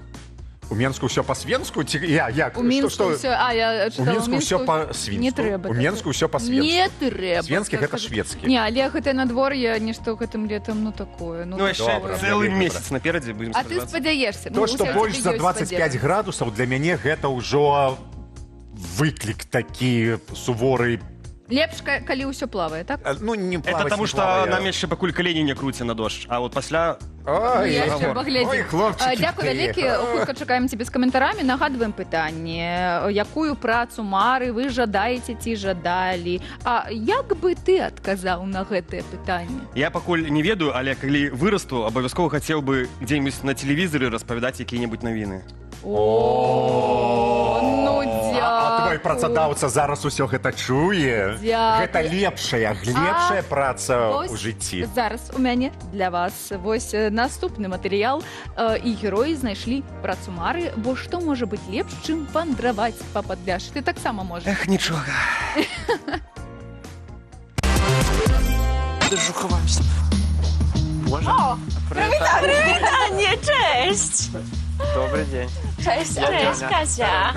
Увогуле нас да вас прывяла загадка, якая кажа нам, што мы праз нейкую песню павінна чуць душу Podlasza.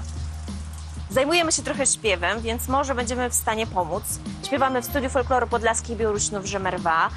Ja prowadzę zespoły ludowe tutaj na Górzańskim Podlasiu. Także jakąś tam bazę pieśni mamy. Coś wygrzebiemy. Super. To trzeba, kab wy jeszcze i nas nauczyli śpiewać. Nauczymy. Nie ma problemu. Super. Dobra, a что за песню будем сегодня спевать? Может, у вас есть некая песня, как дождь спынить? Песню заспеваем, которая такая вельми популярная в этих вёсках. Мы ее записали у Мельнику, это недалеко. Аккурат были там. My byli w Mельniku, tak. O, to się dobrze składa. Называется «Ой, пойду я домогом». Так само Ой, пойду jak? «Ой, пойду я домогом». Домогом. Gotowi? Tak. Zanim zaczniemy śpiewać, to trzeba się rozgrzać. Oczywiście. Możemy sobie te porozciągać troszeczkę.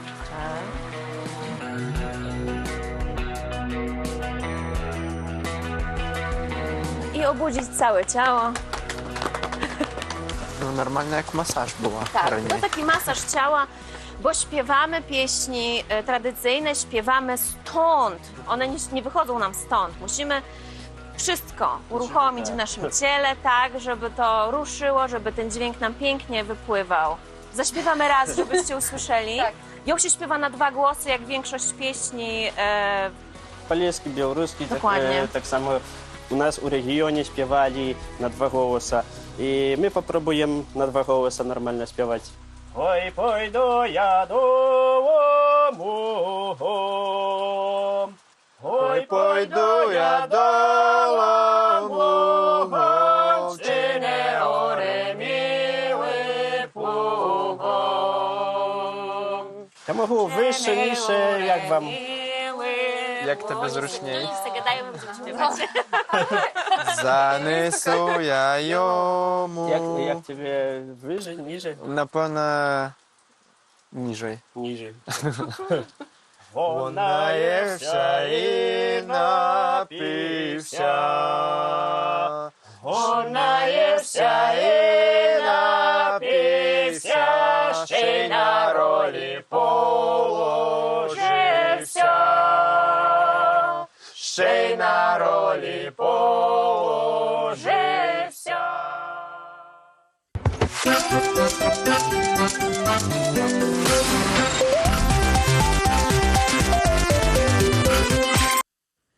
Вітаем тых, хто нас глядзіць, гэта раніца з Белсатам, і мы працягваем нашу раніцу важнай культурнай падзеі. Вельмі хутка, 6 жніўня ў музеі Вольнай Беларусі адкрыецца выстава «Застацца», прысвечаная 60-годдзю з дня нараджэння мастака Алеся Пушкіна. І каб пра яе расказаць, да нас прыйшла арт-менеджерка праекту Лізавета Каліверда. Лізавета, добрай раніцы. Добрай раніцы. Назва «Застацца» вельмі сімвалічная. Яна і пра мінулае, і, мне падаецца, і пра будучыню. Які менавіта вы уклалі сэнс у гэтую назву «Застацца»? Ну, калі шчыра, мы з камандай вельмі доўга працавалі над назвай, таму што нам хацелось, каб назва была не толькі нейкім метафарычным паняццем, а каб яна атражала постаць самого мастака. Таму для нас, па-першае, як вы ўжо казалі, гэта пра мінулае мастака, пра спадчыну, якую ён пакінуў пасля сябе. Таксама гэта і пра будучыню, то есть пра тое, як яго творчасць жыве зараз у памяці тых, хто яго ведаў, яго сяброў і яго паклоннікаў. Таксама зараз шмат хто з нас знаходзіцца ў стане міграцыі, і для нас застацца гэта таксама і пра міграцыю, бо трэба застацца недзе не толькі ў фізічным сэнсе, а таксама і унутрыне, каб мець нейкую апору на сябе і не згубіць у гэты складаны час самого сябе. А чаму менавіта фігура Алеся Пушкіна сталася такім адпраўным пунктам гэтай выставы? Таму што наша каманда ўжо доўга працуе над гэтым праектам. Мы стварылі старонку памяці, прысвечаную Алесю Пушкіну. Мы збіраем мапу яго твораў, мы збіраем кантакты, якія мелі нейкія стасункі з Алесем Пушкіным, і збіраемся таксама рабіць архіў. Таму менавіта гэты праект прысвечаны мастаку. Ён вельмі важны для нас, і мы працуем над ім. А ёсць нейкая галоўная канцэпцыя? Вось што падсвеціць, як гэта адбываецца? Ці гэта выстава і выстава? Не, канешне, у гэтай выставе ёсць пэўны сэнс, ёсць канцэпт. Па-першае, у мінулым годзе такой жа праект арганізоўваў Андрэй Дурэйко ў музеі Вольнай Беларусі, таксама прысвечаны постаці Алеся Пушкіна ў дзень яго народзінаў 6 жніўня. І мы вырашылі, што будзе вельмі файна зрабіць такую традыцыю і штогод рабіць выставу, прысвечаную мастаку. Менавіта 6 жніўня? Менавіта 6 жніўня. Бо 6 жніўня ў гэтым годзе мастаку бы споўнілася 60 год. Так, там розныя работы. Як праходзіў гэты адбор работ? Ці было складана выбраць з мноства заявак? І, я так разумею, што рэсурсы таксама абмежаваныя. Так, вы ўсё правільна кажаце. Мы збіралі працы з дапамогай адкрытага опэн-кола. Мы атрымалі вельмі шмат заявак, і самае складанае было гэта адабраць гэтыя працы, бо мы атрымалі 30 заявак ад розных людзей, але кожны чалавек падаваў не толькі адну работу, напрыклад, там 2 ці 3. Яны былі вельмі файныя, яны былі разныя, то есть гэта быў і жывапіс, гэта былі аб'екты, гэта была скульптура, гэта былі перформансы. І мы разумелі, што мы не можам некаторыя працы ўзяць толькі потому, што у нас абмежаваны рэсурс, гэта фінансавы рэсурс і рэсурс самой пляцоўкі музея Вольнай Беларусі, што мы фізічна не можам змясціць усе працы. А якія тэмы, якія закрануў Пушкін у свой час, хвалююць мастакоў сёння? Ці ёсць? Што было зразумела з заявак, вось што больш? Нам было зразумела, што, напрыклад, жывапіс і партрэт ці нацюрморт не так вельмі цікавіць сучасных мастакоў-мастачак. Ну, гэта калі мовіць аб тых заявках, якія мы атрымалі. Але, напрыклад, тэмы годнасці, тэмы супраціву, тэмы руху, пошуку сябе, яны вельмі актуальныя зараз. І вельмі файна сачыць за тым, як сучасныя мастакі-мастачкі працуюць з гэтымі тэмамі, як яны робяць нейкія складаныя працы. А які ўзрост сучасных мастакоў, мастачак?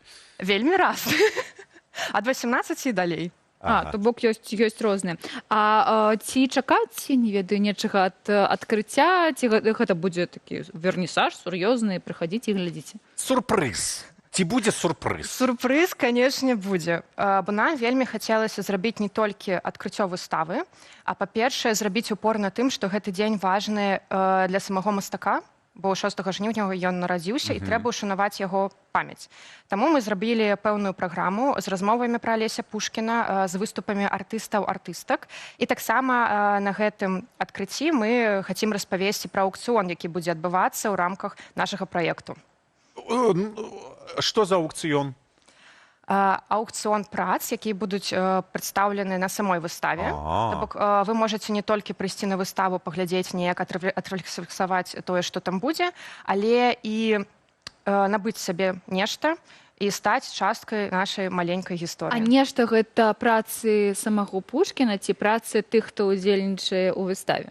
Працы тых, хто ўдзельнічае ў выставе, то бок мастакоў, мастачак. Так, і адразу, так, я не разумею. А калі будзе аукцыён, як тады гэты ж працы, яны ж павінны павісець у гэтай выставе? Ну, павісяць і потым забіраюць. Не табе пытанне. Я так разумею. Чаму А, не? то бок, ага, то есть ты набываеш і пасля яшчэ чакаеш, пакуль яна адвісіцца і пасля забіраеш? Ну, экспазіцыя будзе доўжыцца 2 тыдні, то бок з 6 па 20 жніўня, і потым гэтай працы можна будзе забраць. Аукцыён сам будзе праходзіць на старонкі нашага праекту, там можна зрабіць стаўку і набыць сабе лот, які спадабаўся. У мяне ёсць ютубна-клікабельнае інтэрнэтнае пытанне.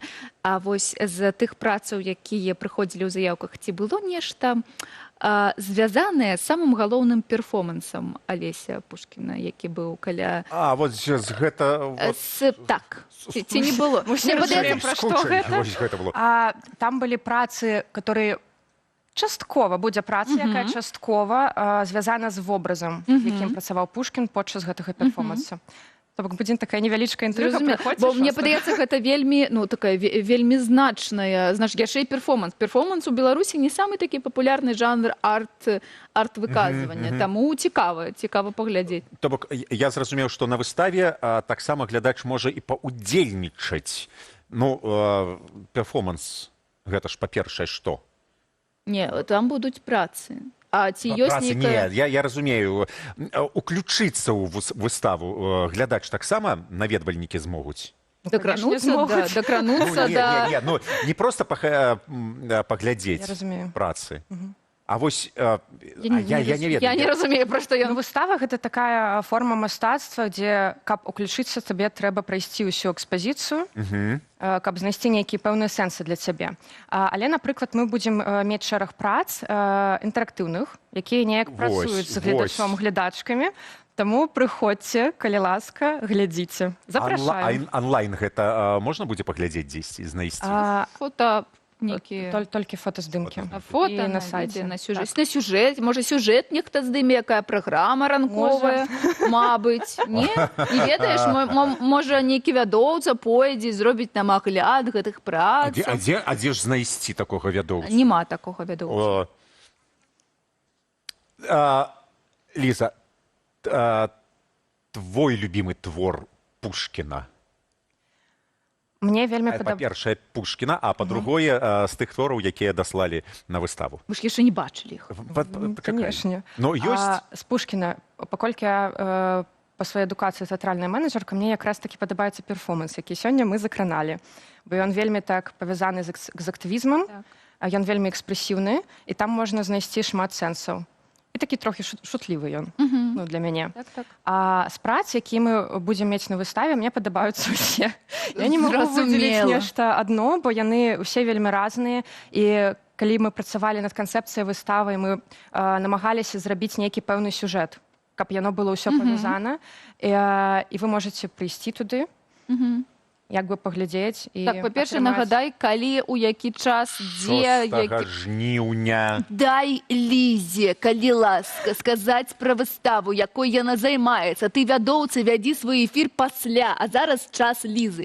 Ліза, калі ласачка, вось, кажы. Запрашаю ўсіх, шаноўны, 6 жніўня ў музей вольнай Беларусі, пачатак а 19. Будзем вельмі радыя бачыць кожнага і кожнага. Прыходзьце. А сама выстава менавіта будзе доўжыцца 2 тыдні да 20 жніўня. Лайца. А пытанне пра аукцыён, гэтыя сродкі пойдуць на... Ну, куды пойдуць сродкі? Усе сродкі пойдуць менавіта мастакам, бо кожная мастачка, кожны мастак, яны працуюць без выдаткаў, без аплаты, за тое, што не ўдзельнічаюць у аукцыёне. Таму нам вельмі важна падтрымаць іх. Ну, то бок прадаць усё, што магчыма. Вось давай так, давай далей. Людзі, у якіх ёсць грошы, калі ласка, у якіх няма таксама, прыходзьце, удзельнічаць, аукцыён будзе напрыканцы, так, выставы? Не, аукцыён будзе пачынацца з 6 жніўня онлайн. То бок вы можаце, напрыклад, прыйсці на выставу, паглядзець, потым перайсці на нашу старонку, зрабіць лот і чакаць. Старонка музея или старонка Алесь Пушкін. Алесь Пушкін, вось, таксама пра гэта кажам. І там можа набыць. А я такое люблю, калі не трэба камунікаваць ні з кім, а так толькі аплаціла і сядзі, чакай. Што? Што вы смеецеся? Я не разумею. Мне падаецца, гэта вельмі такі выдатны аўтар і перформансаў і творца, сапраўдны творца. Дзякуй вялікі, што вы робіце гэтую справу. Дзякуй і за выставу, і за расповед, і за тое, што вось памяць Алеся Пушкіна, яна вось такая, сучасная. Пра выставу Алеся Пушкіна, што хутка адкрыецца ў Варшаве, нам расказала арт-менеджерка праекту Лізавета Каліверда. Можна я скажу ўжо? Пачакай. А ці магу я так... Вось цяпер кажы. А мы працягваем нашу праграму.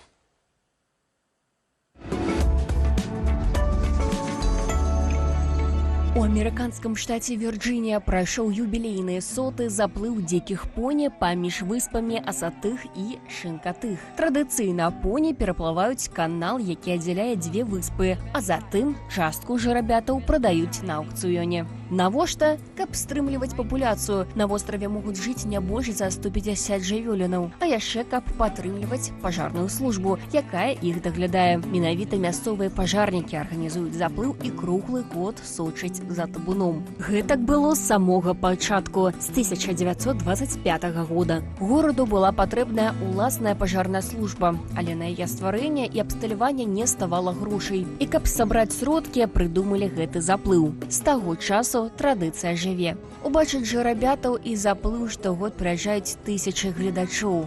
Атрыманыя сродкі да $500 000 ідуць на догляд жывёлы і патрэбы пажарнай часткі.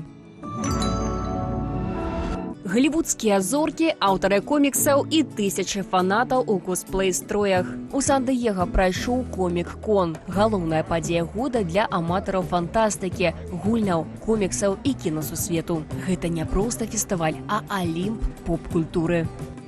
Прыгажосць комікону ў самавыяўленні, захапляцца тым, што табе падабаецца, купляць усе гэтыя гікаўскія штучкі. У праграме эксклюзіўныя трэйлеры, навіны аб працягу культавых франшызаў, сустрэчы з акторамі, яркае косплей-шоу і выстава калекцыйных скарбаў. Сёлета на фестываль з'ехаліся больш за 135 000 фанатаў. Адна з галоўных падзеяў – з'яўленне Джорджа Лукаса, стваральніка «Зорных войнаў» і «Індыяна Джонса». Лукас прэзентаваў свой новы праект – музей у форме гіганцкага касмічнага карабля, які адкрыецца ў Лос-Анджелесе ўжо ў наступным годзе і будзе прысвечаны мастацтву візуальнага апавядання ад класічнага жывапісу да коміксаў і відэагульняў. У ЗША падлетак ператварыў шыццё ў спосаб ратаваць бадзяжных жывёлінаў. 18-гадовы Дараус Браун з Нью-Йорку шые яркія гальштукі-мятлікі для сабакаў і катоў з прытулкаў, каб тых заўважылі і забралі дадому. Шыццё Дараус навучыўся яшчэ ў 8 гадоў у старэйшай сястры. Спачатку гэта было хобі, але потым я падумаў, чаму б не ператварыць гэта ў бізнес. Так я пачаў іх прадаваць. У 2017 годзе на Тэхас абрынуліся ўраганы. Стыхія разбурыла тысячы дамоў і сотні жывёлінаў трапілі ў прытулкі. Дараус пастанавіў дапамагаць як умеў. Я падумаў, калі мае гальштукі гэтак падабаюцца людзям, на сабаках ці катах яны будуць выглядаць яшчэ лепш. Я пастанавіў ахвяраваць гальштукі ў прытулак, каб праверыць, што будзе. Праз 2 тыдні пасля першай партыі усе жывёліны з маімі гальштукамі знайшлі дом.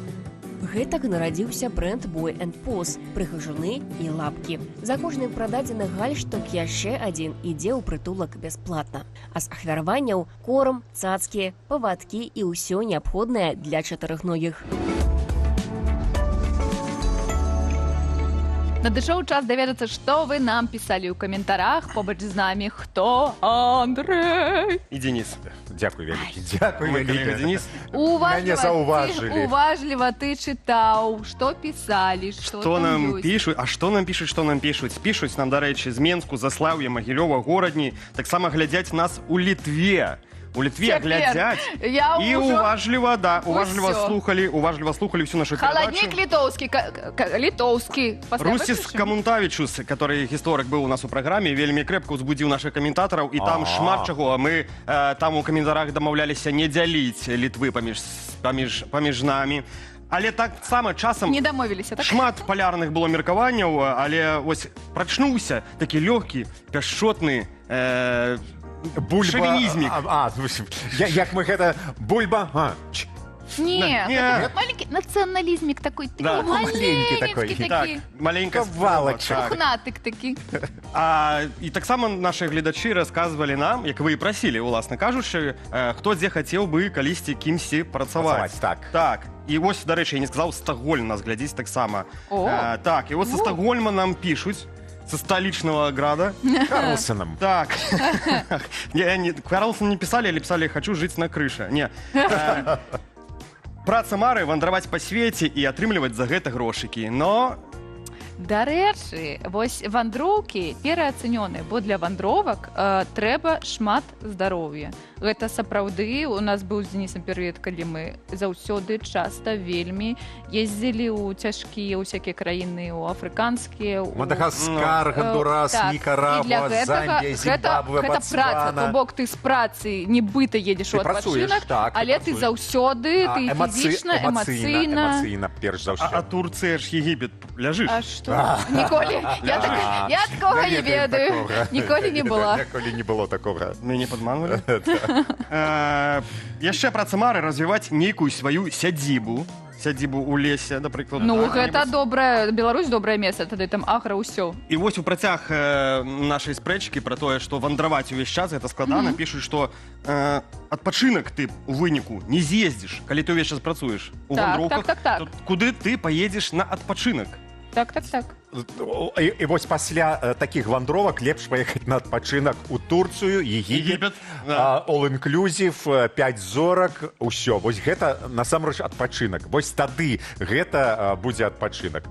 Не, ну але як ідэя, як мара, гэта цікава. Калісьці людзі пісалі у сваіх дзённіках, вось гэта моя мара быць сцюардэсай. Калісьці казала, што гэта дзеля таго, каб вандраваць, але мы разумеем, як вандруюць сцюардэсы. Гатэль, у гатэль, з gaтэля ў гатэль. Але затое чыстыя, прыгожыя строі ў іх. Так, яны, канешне, такія Глядзіце налева, глядзіце направа. Да. Курыца ці рыба? Вось, асацыяцыі са сцюардэсамі такія. Курыца ці рыба? Дарэчы, нам Асцярожна. зараз, нам сказалі, але можа цяпер вернуць назад. Дзе вы знаходзіце такіх прыгожых, разумных, прафесійных беларусаў, которые пры гэтым так добра размаўляюць на мове? І сапраўды, хто іх шукае ўвогуле? Гэта пра гасцей ці? Гэта пра А Андрэя. вот і не сказано. Пра Андрэя. Гэта пра Андрэя. Можа быць, і Андрэя, гэта... Давайте далей. Яшчэ адна праца Мары – займацца архітэктурай і дызайнам, але, на жаль, не хапае базавай адукацыі ў гэтай сферы. Паўсюль трэба... Так. Наша спрэчка была недавно, літаральна, у Мінску ўсё па-свінску, нібыта кажуць. А ў Менску як? А ў Менску свой варыянт нам напісалі, ў Менску ўсё някепска. Не ў рыфму, але прыгожа. Добра, прыгожа. Так. І ў дзяцінстве я марыла стаць балерынай, але які балет у нашых шыротах. Кінь дурной, казалі мне, пайшла ў культ прасвет, там усё адразу. Праўда, гэтая моя сцежка абарвалася. Чаму, у якіх нашых шыротах, чаму не? Невядома. У нас ёсць харэаграфічная вучэльня на спартыўнай у Менску. Я ведаю, я бачыла там... Добры балет. Часоў Савецкага Саюза застаўся. Гэта трэба быць такой, не есці, а у нас холодна, трэба заўсёды... Катя, не еш! Як лесі! Ой, дзякуй вялікі. Засталіся літаральна апошнія хвіліны, я бы сказаў, нават секунды нашай праграмы. Мы развітваемся, але ненадоўга. Зычым вам добрай суботы. Заўтра сустракаемся тут з гэтымі хлопцамі з Андрушай і з гэтым вось... Да пабачэння! Да пабачэння!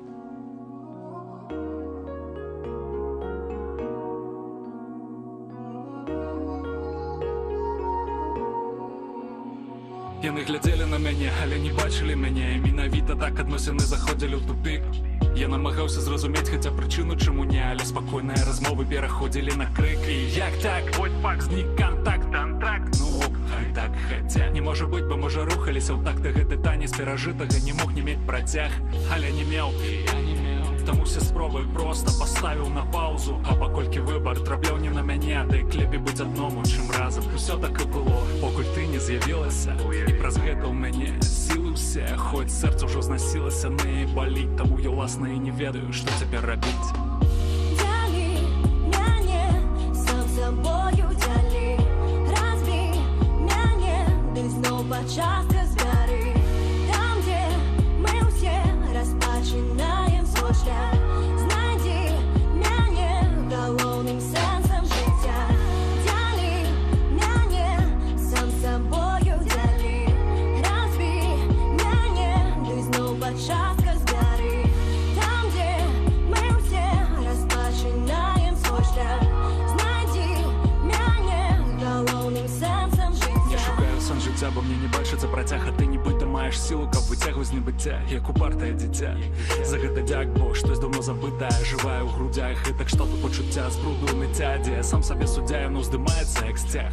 Гэта нараджае крык, я яго зацяў, каб рэхам гэта ўсё не разнеслася наўсцяж. І гэта цяжка, так, бо наш кантакт нібы павольны і бясконцы зорапад. Праз гэтае жаданне загадваем так шмат, нам надакучыла жадаць чагосьці наўздагаты. Я нібыта акрыбат, што пазірае на канат, а першы крок па ім распачынае хісткі шлях. І я спрабую зноў сябе пераканаць, што не сарвуся ў астатніх на вачах.